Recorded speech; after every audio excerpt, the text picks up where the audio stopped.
係鄭瑞文同大家睇天氣。天文台喺下晝發出1號戒備信號，天氣有啲翳焗啊。黃大仙同跑馬地嘅氣温升到34度以上。咁熱係因為受到熱帶風暴燦都嘅外圍下沉氣流所影響啊。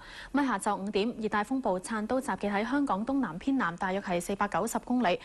預料向西北移動，時速大約係15公里，逐漸移近廣東沿岸。從預測路徑嚟睇啦，燦都係大致吹向香港嘅西面㗎。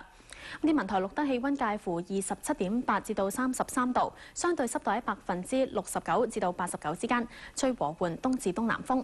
而家氣温就係30度，相對濕度係82%。1號熱帶氣旋警告信號係現正生效。跟住睇下天氣先生預測。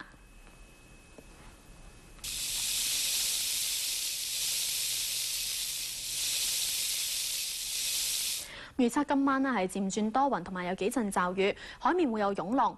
風勢方面係吹和緩嘅東風，離岸海域風勢清勁。而聽日風勢會增強，雨勢有時都幾大下。另外氣温方面就係介乎喺26至到29度，而嚟緊幾日就會有狂風大雨添。環保署測空氣污染水平係輕微至偏高，而聽日嘅最高紫外線指數就係2，強度屬於低。跟住睇下其他城市嘅天氣。北京、上海同埋廣州有驟雨，成都係多雲，廈門亦係多雲。澳門大風，台北有雷暴，首爾同埋馬尼拉多雲，東京係天晴。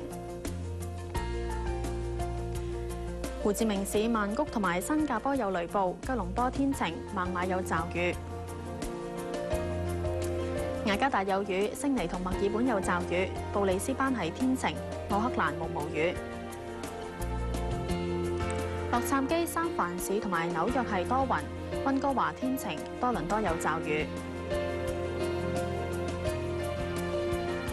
倫敦明朗，巴黎、法蘭克福、阿姆斯特丹同埋蘇黎世係天晴。天氣報告完啦，拜拜。